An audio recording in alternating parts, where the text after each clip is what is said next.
Hello friend, welcome back my new blog. I hope आप सब अच्छे होंगे, मैं भी अच्छी हूँ।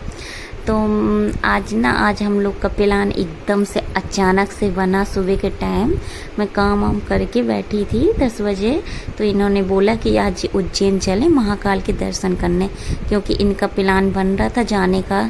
कि ये स्टाफ के हैं तो उनके साथ में जाने का प्लान था इनका। मेरा कोई प्लान नहीं था। अब मैं सोच रही थी मैं बाद में जाऊंगी, फिर कभी। मेरा कोई प्लान नहीं था। अचानक से इन्होंने बताया कि अगर चलना हो तो रेडी हो जाओ, क्योंकि ना थोड़ा मुझे 3-4 दिन से मेरी तबीयत ठीक नहीं थी, मुझे बुखार आ रहा था। तो इसी की वजह से इन्होंने मुझसे बोला नहीं कि चलना है कि नहीं। तो मेरे आज थोड़ी तबीयत ठीक थी, तो इन्होंने कहा चलना हो तो रेडी हो जाओ। मैंने कहा ठीक है चलते हैं, कोई प्रॉब्लम नहीं है। कह रहे थे तबीयत ठीक है, मैंने कहा हाँ तबीयत ठीक है। तो फिर मैं जल्दी ना काम निपटाया और जल्दी रेडी हुई, बच्चों को रेडी किया। बहुत ज़्यादा टाइम हो गया था, 2 बज गए थे घर से निकलते, क्योंकि आप लोगों को तो पता है बच्चों में तो बहुत ज़्यादा टाइम लगता है। तो 2 बज गए थे, निकलते हम लोग गाड़ी में बैठ गए थे। फिर इसके बाद ना जियांसी ने खूब एंजॉय किया, बाबू ने एंजॉय किया। थोड़ी देर तो खूब मस्ती होती रही है, बैठे रहे हैं। और बीच में ना पानी बरस रहा था बहुत ज़्यादा, और इतना अच्छा मौसम था, इतना ठंडा मौसम था कि मज़ा ही आ गई। फिर इसके बाद आधी दूर पर हम लोग पहुँचे तो जियांसी को लगी भूख, मुझसे कहने लगी मम्मा भूख लगी है, मुझे कुछ खाना है, वापस खाओ, मुझे भूख लगी। फिर मैंने इनसे बोला कि भूख लगी जियांसी को, भूख तो मुझे भी लगी थी बहुत है, तो पर मेरी इच्छा नहीं हो रही थी, थोड़ा बुखार सा था वैसा, तो मन नहीं हो रहा था कुछ खाने का। तो फिर इन्होंने कहा क्या खाना है, तो मैंने कहा मुझे तो खिचड़ी खाना, हल्का खाना, सफ़र में तो हल्का ही खाना सही रहता है, तबीयत भी ठीक नहीं थी। इन्होंने कहा ठीक है। और बाबू को आप लोग देख सकते हैं, बाबू ना बहुत मस्ती करता, बहुत इंजॉय करता। उसे कहीं भी लेकर के जाओ तो सामान ज़्यादा फैलाता है, चम्मच फेंक देगा, प्लेट फेंक देगा बहुत ज़्यादा। तो ये देखिए यहाँ पर हमारी खिचड़ी आ गई है। तो मैंने कहा कि आप लोग भी खा करके देखो। तो जियांसी कह रही मेरे को तो नहीं खाना, मेरे को थोड़ा सा खा करके देखो।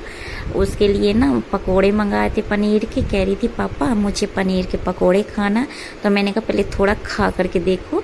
तो बाबू को तो बहुत टेस्टी लगा। जियांसी का मन नहीं था ज़्यादा खाने का। तो फिर उसके पकोड़े आ गए, तो मुझसे कह रही मम्मा आप भी खाओ, बहुत अच्छे हैं। मैंने कहा ठीक है मैं खाती हूँ। तो फिर मैंने भी खाया। फिर इसके बाद खाना ना खा करके उधर से निकल लिए, तो रास्ते में सो गए थे हम लोग। अभी ड्राइवर भैया और ये नहीं सोए थे, ये लोग ड्राइवर भैया तो गाड़ी चला रहे थे, ये बात कर रहे थे उनसे। और मैं भी बहुत थक गई थी बैठे बैठे, बच्चे भी थक गए थे, तो सो गए थे हम लोग रास्ते में। पता ही नहीं चला मैं कब सो गई, बच्चे भी सो गए थे। तो बाबू को तो इन्होंने गोद में ले लिया था और जियांसी तो लेट गई थी सीट पर। फिर इसके बाद मेरी आँख खुली तो मैंने सोचा चलो थोड़ा वीडियो शूट कर लेते हैं। मैंने सोचा कितनी रात हो गई, टाइम देखा तो 7-8 बज रहे थे। तो हमने कहा चलो जल्दी से पहुंच जाएं, क्योंकि ना गाड़ी में बैठे बैठे बहुत ज़्यादा थक गए थे। बस ये लग रहा था जल्दी से उज्जैन आ जाए, बस जल्दी से रूम मिल जाए, थोड़ा सा रेस्ट कर लिया जाए। फिर ना हम लोग रात में 9 बजे पहुंच गए थे। पहुंचने के बाद ना मैं सबसे पहले रेस्ट किया मैंने, क्योंकि मैं बहुत ज़्यादा थक गई थी, बच्चे भी थक गए थे, तो दोनों तो सो गए थे, लिटा दिया था मैंने। फिर जग गए थे तो पापा के साथ घूमने गए थे, थोड़ा नीचे कहने लगे थे हमें घूमने जाना है। तो बगल में दुकान थी, शॉप थी खिलौने के, तो वही लेने गए थे। और ये देखिए ये खिड़की से बाहर का नज़ारा देखिए कितना अच्छा, मौसम ना बहुत अच्छा था। फिर इसके बाद भूख लगी थी तो नीचे होटल था खाने का, फिर हम वहीं पर लोग खाना खाने गए नीचे।